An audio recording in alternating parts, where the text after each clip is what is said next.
Salut à tous et bienvenue pour ce nouveau fluff d'Infinity. Aujourd'hui, nous allons parler d'Aleph. Et oui, enfin, bonjour à tous. Il était temps. Avec moi aujourd'hui, donc vous l'avez entendu, il y a Adrien et il y a notre maître fluff, Corentin. Moi. Voilà. Moi.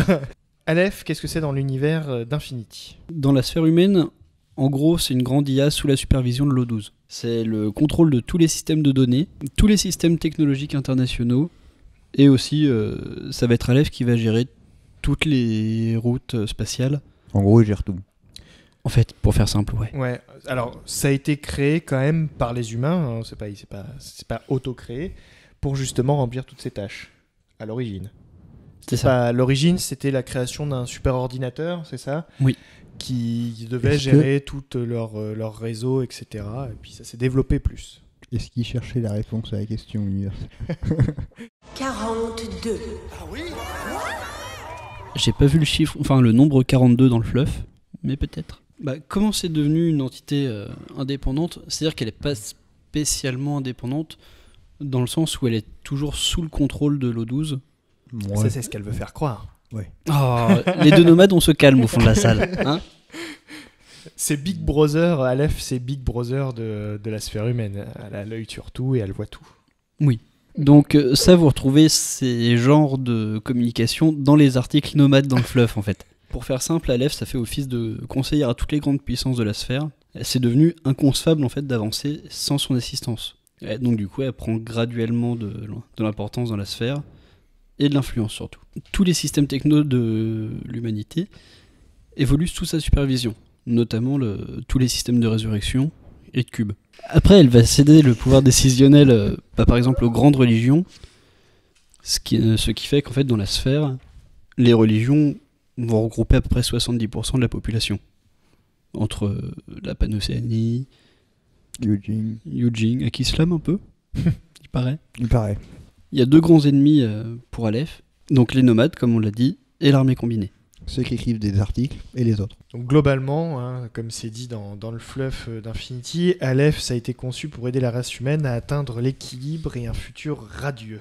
Avec cette intelligence, ils ont quand même pris une forme humanoïde, si on peut dire. C'est pas resté qu'une intelligence, ça devient une sorte d'espèce. Ouais, en fait, Aleph, les systèmes d'Aleph se sont aperçus que l'humain en général va rejeter un programme s'il n'a pas de personnalité, si c'est juste un programme, s'il n'y a aucune interaction particulière en fonction de l'utilisateur, de l'endroit où il se trouve. Ils ont créé des programmes un peu plus personnalisés en fonction de l'utilisateur et du lieu. C'est-à-dire qu'on ne va pas avoir les mêmes IA sur Acontecimento que sur Concilium, qui est le siège de l'O12.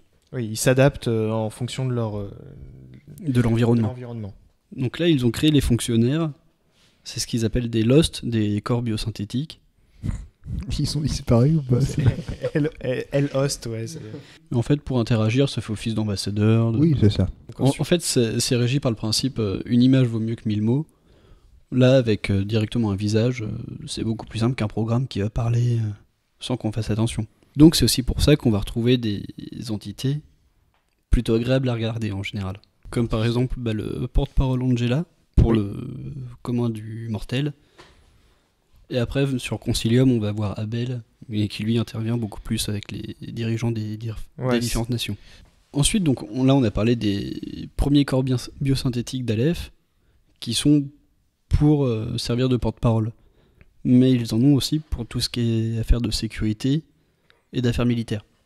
Les post-humanes. Ouais. Ceux qu'on va retrouver, en fait, dans la SSS, c'est la section de situation spéciale d'Aleph. J'ai l'impression de voir iRobot quand tu dis le fluff Aleph en fait.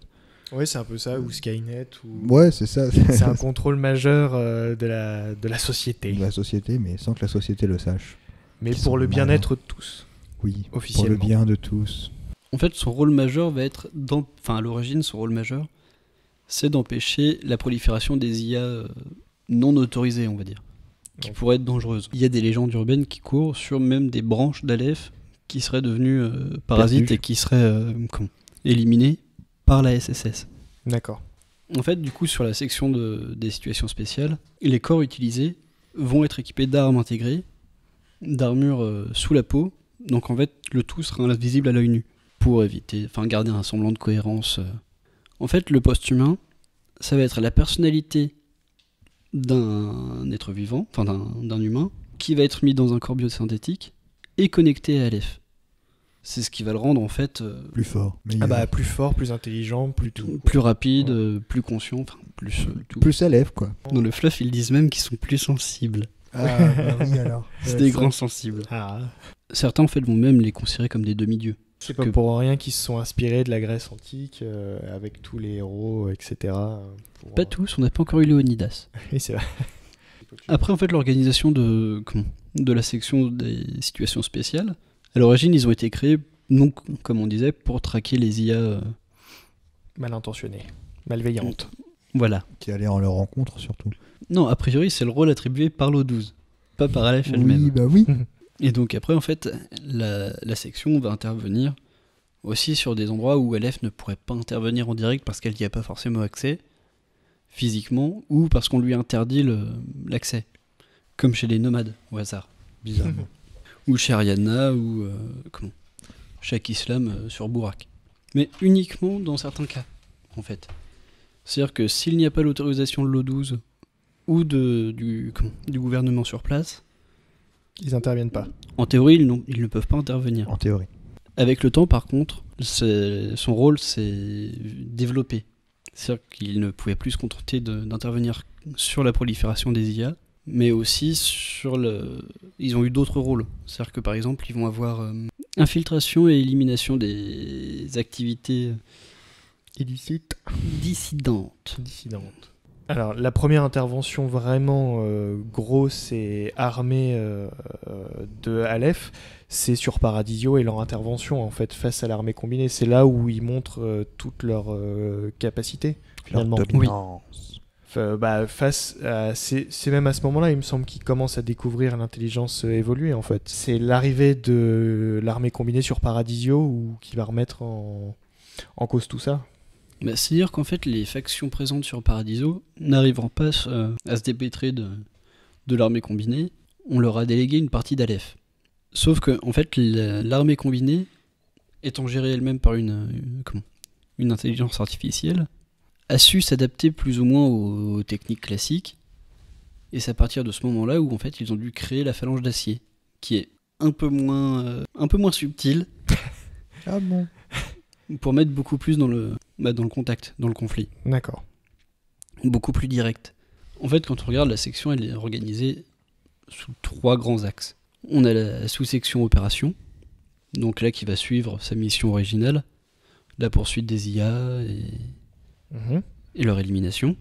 On va avoir la sous-section d'assaut, qui elle est vraiment confrontée aux problèmes militaires, et la sous-section d'appui, qui elle va aller un petit peu entre les deux. Donc les 3 peuvent fonctionner de manière autonome, mais elles sont faites pour agir ensemble aussi. Et donc la phalange d'acier fait partie de la sous-section d'assaut. Et justement, de cette sous-section d'assaut et des interventions sur Paradisio, ça a fait que augmenter l'émerveillement du peuple, en fait, et de la populace. Ils en ont même fait une série. Ben voilà, c'est ce que j'allais dire, c'est que du coup, en fait, Myrmidon War a été créé. Enfin, il y a tout un engouement sur Aleph, allant jusqu'à la création d'une série sur le réseau Maya. Au final, Aleph, c'est l'intelligence artificielle qui, au final, régit un peu l'O12 sans forcément que les gens de l'O12 en soient conscients. En fait, elle est là, elle est présente partout, elle est votre amie. C'est ça. Et elle vous gouvernera. C'est un peu l'anoïnique, c'est un peu dans le même style que l'anoïnique, mais pour l'instant, elle veut faire le bien de l'humain. Jusqu'à quand elle va se retourner et devenir au final une IE et plus l'IA. Oui, bon, en tout cas, jusqu'à présent, dans le fleuve d'Aleph, elle est encore bienveillante. Donc voilà, pour l'instant, Aleph, c'est la plus grande alliée de l'humanité et de l'O12. Et heureusement qu'on l'a. Et heureusement qu'on l'a à cette époque, effectivement.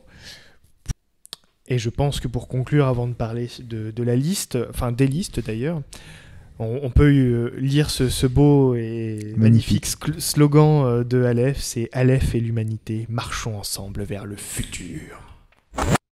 Du coup, comme pour les autres, qu'est-ce que les autres factions, voilà, je cherchais le mot. Les autres découvertes. Voici, de comme factions. les autres découvertes factions, nous avons fait une petite liste à 300 points, donc là on est à 295, il nous restait 5 points, on savait pas où les mettre.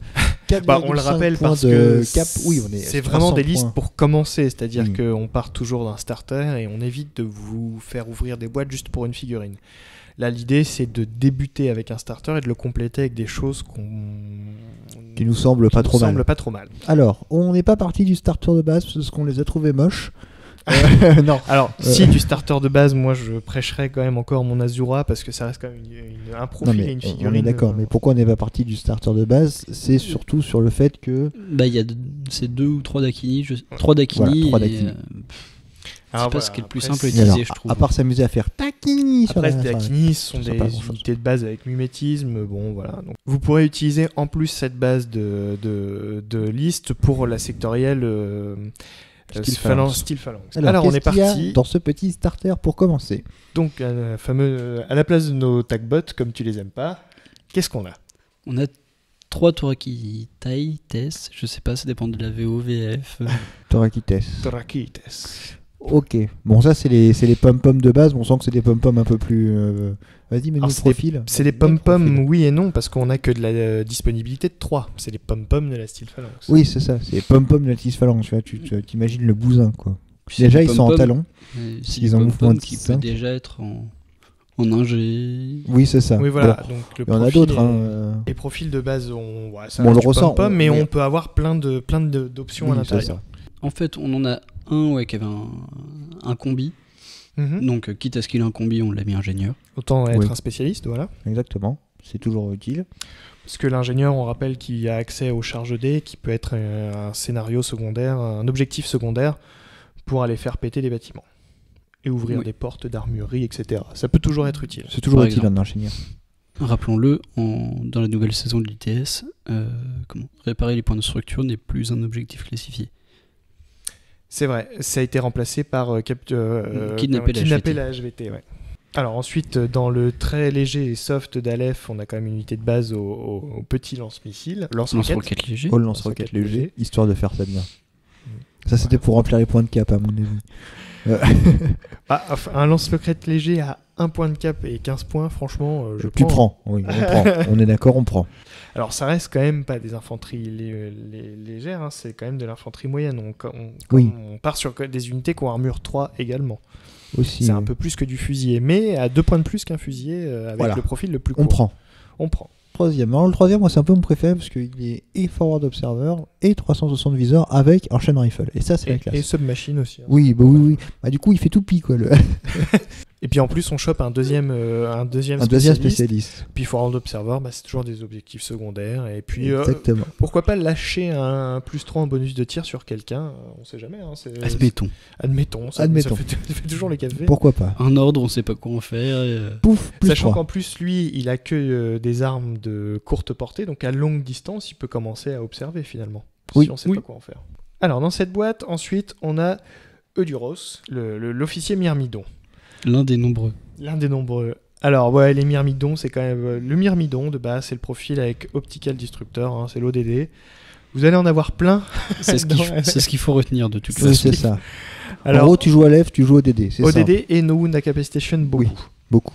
Donc, on se C'est retrouve pas quand mal. même avec une infanterie d'élite à un seul point de vie, mais ce qu'il faut vous dire, c'est qu'il en a un deuxième avec No Wound Incapacitation, qui vous bypasse l'état inconscient à un état encore apte. À noter que ça n'immunise pas au choc. Non. Exactement. Alors oui, voilà, un conseil tactique, du coup, protégez-vous bien du choc, parce que tout votre Aleph ou l'intérêt des No Wound ne va Peut plus être, être intéressant. caduque. Voilà, peut être caduque. Bon, on voit quand même que le petit monsieur, il a armure 3 et BTS 6. Hein, c'est pas le rigolo, quoi. Voilà, il est du couvert, il est au MK12, des grenades Eclipse, c'est toujours intéressant. C'est toujours bon à prendre. Voilà, Martial Art niveau 4, bon, numéro 2, ça sert à rien dans le Vanilla. Et Kinematica, bon voilà. C'est une petite règle en plus, mais bon, c'est quand même pas mal. Et il peut avoir accès à Nomad Archos quand Voilà, on est dans la Steel Phalanx. Dans la style Phalanx, qu'on va pouvoir le mixer avec des Myrmidons. Alors, pour continuer sur les Myrmidons, on continue avec un Myrmidon. Ouais, Celui-là, c'est vrai. il est hacker. Comme ça, c'est le on a un bail. myrmidon et son officier. C'est Voilà. ça. Ils sont deux. Il y a le chef et le sous-fifre. Exactement. Alors le sous-fifre qui devient un spécialiste, vu qu'il est hacker. Donc c'est bien, on a mis déjà 3 spécialistes dans la liste, c'est pas déconnant non plus. C'est pas déconnant. Ça peut toujours servir. Bon, c'est du hacking d'assaut, hein. c'est du Bah, hacking dans de la combat. finesse, hein. comme Oui. d'habitude. Bon, voilà, c'est de la lef. Voilà, encore de l'optical disruptor. Le myrmidon Oui, va alors, avoir martial art niveau 3 de base. Donc c'est pas mal. On a toujours pareil. Le myrmidon a accès au smoke grenade. Donc on commence à voir qu'on a de l'éclipse, de la smoke. On va pouvoir Jouer sur les couverts jouer un un petit peu peu. sur les couverts et commencer à s'infiltrer dans les lignes. Parce que ce qui est bien avec Aleph, c'est qu'en plus d'être bons en tir, ils sont bons en corps à corps. Oui, on le voit avec le 21 du Myrmide. Voilà, art martial niveau 3. En plus. Algema. Ouais, Gemma qui est un marksman, un tireur de précision. Précis. Lance-missile. Bah, tant qu'à faire, on a fait les choses La simples. hein. finesse toujours.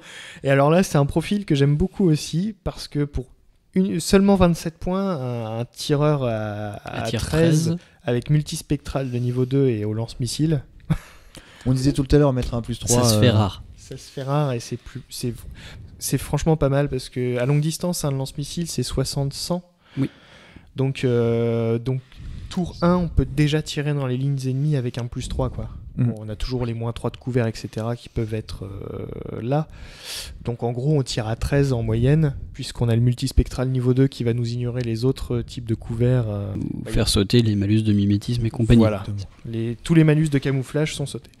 Donc en gros, on va tirer à 13 avec un dé certes, mais l'adversaire en réplique va se trouver loin, va vous trouver à couvert. Donc il est très bon en actif et en réactif également. Oui, il est aussi bon en actif Oui. qu'en réactif. En fait. Ah, Alors, notre lieutenant, le un tout petit lieutenant. Le Hein. lieutenant pom-pom de la liste, C'est ça. Hector. Oui, on a fait dans la finesse. Donc t'avais voulu le mettre au fusil plasma. Oui. Voilà. Coûte moins cher en cap. Hein. Il coûte moins cher en cap et puis finalement on se rend compte que le plasma avec viseur X, Bah c'est très bien. c'est fort. Ouais. C'est très fort. Donc pareil, le petit père, alors en plus de le mettre en lieutenant, ce que tu as voulu faire, c'est grâce à son stratégos niveau 1. Ça permet de passer à 11 ordres dans un seul groupe au lieu de 10. Voilà, donc là on commence à avoir un groupe à 11 ordres chez Aleph, c'est franchement pas mal. C'est plutôt fort. Ouais. Bon, il vaut 71 points le bonhomme, hein, mais il les vaut. Oui, Il est est bon. Ouais, parce que armure 5, No Wound Incapacitation Oui. à 2 PV. Il a que tir 13 pour. Oh là là là là là là là. Ouh, Il le aurait pu avoir vilain. 14. Non, franchement, Ça, plasma en physique plus. on 14 rappelle- aussi. Hein. Ah bah, il a martial art niveau 4, donc. Carte. Donc c'est encore un mec qui est discret, courage. C'est ça. Une volonté à 15, donc c'est bien pour le geste lieutenant. Ouais, Pour bon, ceux qui savent pas ce que fait trop le plasma, parce que c'est pas une arme qu'on voit régulièrement. c'est un jet de PB et un jet d'armure, avec le jet d'armure qui passe automatiquement en critique. Accessoirement, t'as le gabarit en impact. Donc quand même, un fusil à rafale 3 en rappel, qui, si les 3 tirs passent, fait quand même 6 jets de blindage à l'adversaire. Enfin, 6 jets de sauvegarde à l'adversaire. 3 d'armure, 3 de PB. Et puis on le rappelle également, en plus de ça, il a un teen bot qui, en plus de son BTS de 6, va foutre un malus de -3 au hacker adverse. Oui. Sur le jet de volonté. Sur le jet de volonté. Après, bon bah voilà, il a des petites stun grenades également à physique 14, on sait jamais, sur un malentendu ça peut faire un petit jet sympa. Ah oui, et puis ce qu'il faut préciser, c'est que les armes des infanteries lourdes d'Aleph, style Ajax, etc., c'est quand même de l'explosif. Donc c'est un petit père à CC23 martial art niveau 4 qui vous fout une arme explosive dans la tronche. Presque aussi bien que du Yuji. Sympa. Donc sympa, lui il donne des grosses baffes. Bon, ensuite, on a fait dans le grand classique de la Sophotech, qui est partout. Qui est un peu l'incontournable, ouais, parce que ingénieur, docteur, no C'est wound, fort, c'est c'est pas fort. mal. Ça reste élevé comme du coup. coup, ouais, mais du coup, ça fait encore un autre spécialiste qui est capable de faire un peu tout, qui permet de vous modifier la liste de façon assez facile, vu qu'elle est aussi ingénieure, si jamais vous voulez jouer autre chose. Ça reste. Ouais, c'est reste pour très, ça très, l'intérêt très, en très fait bon. qu'on y a rajouté les 2 petits Youtbots. Alors on pourrait très bien mettre un Youtbot avec l'ingénieur de notre Torakit, mais la Sophotech peut avoir 2 Youtbots. Évidemment, on ne joue qu'avec un à chaque fois, on peut en activer qu'un, mais voilà, ça permet d'éparpiller la volonté 15 et le docteur ou l'ingénieur de la Sophotech Oui. partout sur la table. Qui est très très fort.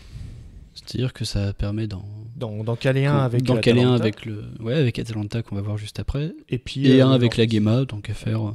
Voilà. Hein. Voilà, et puis elle reste sur le terrain avec Hector, etc. Et puis ça fait 3 médecins quoi en un.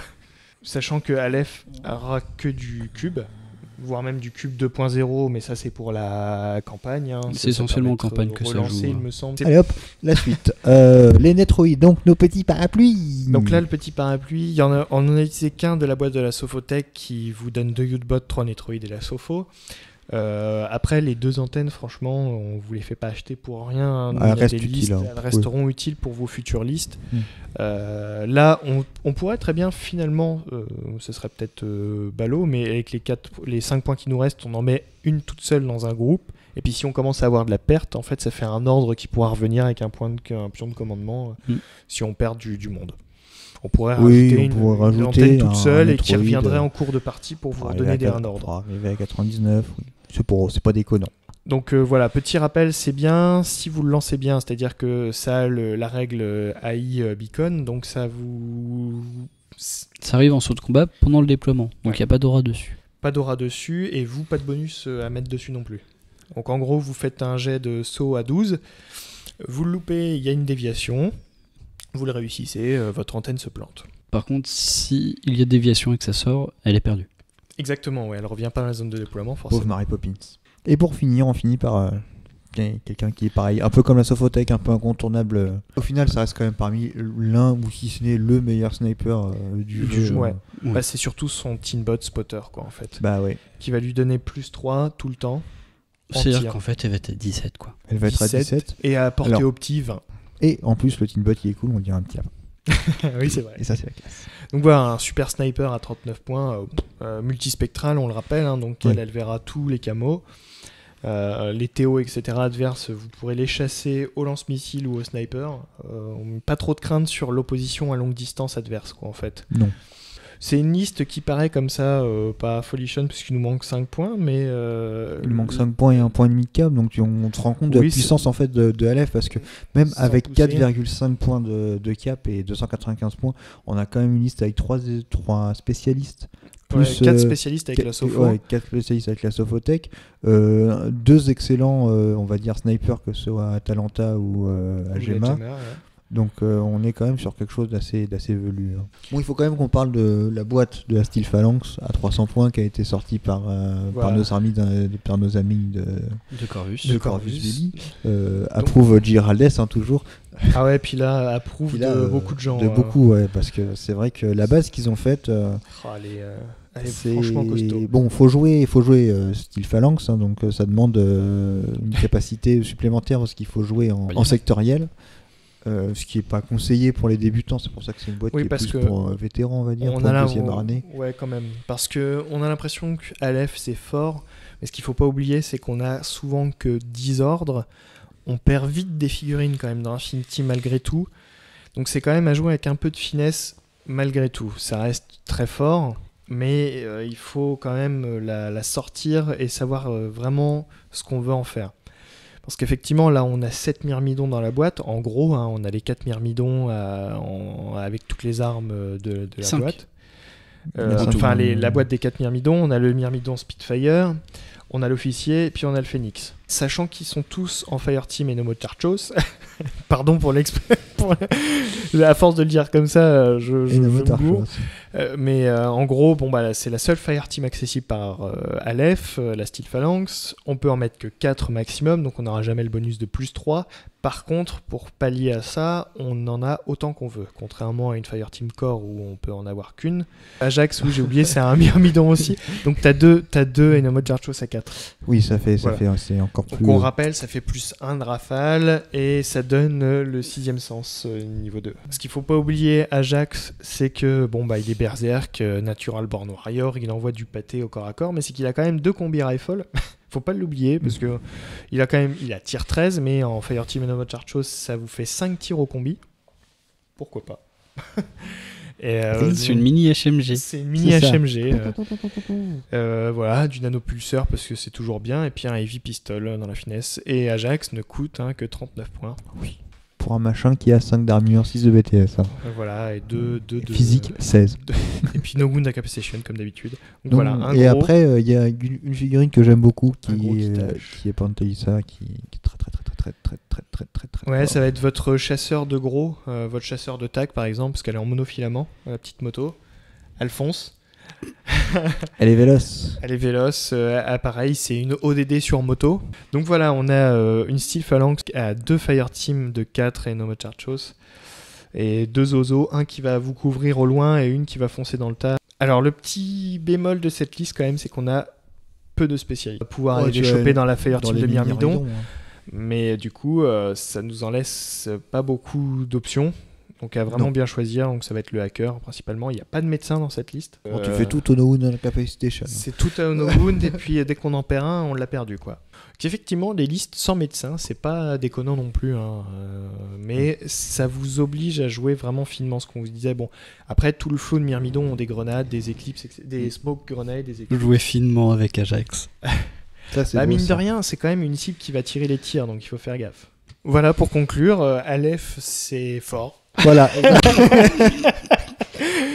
Par contre, c'est fort sur le papier, mais à jouer avec doigté. À jouer avec doigté parce que c'est quand même Infinity reste un jeu qui se veut punitif à certains moments, et si c'est pas au bon moment, vous êtes dans la merde.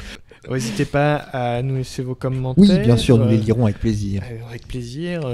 En fin de mois, nous referons un petit live en libre antenne. Oui. Alors fin de mois ou début de mois au final? Alors ce sera le 1er novembre. Mois, oui, on va le faire le 1er novembre. Et aussi, prochaine sortie que nous attendons avec impatience, c'est Arestia qui devrait arriver incessamment sous peu. Peut-être une petite vidéo sur ça. Peut-être même fortement. Oui, ça paraît pas mal. Merci à tous de nous avoir suivis. À très bientôt. Merci les enfants. Oui, merci. Merci. Et à très vite. Oui, salut. Ciao.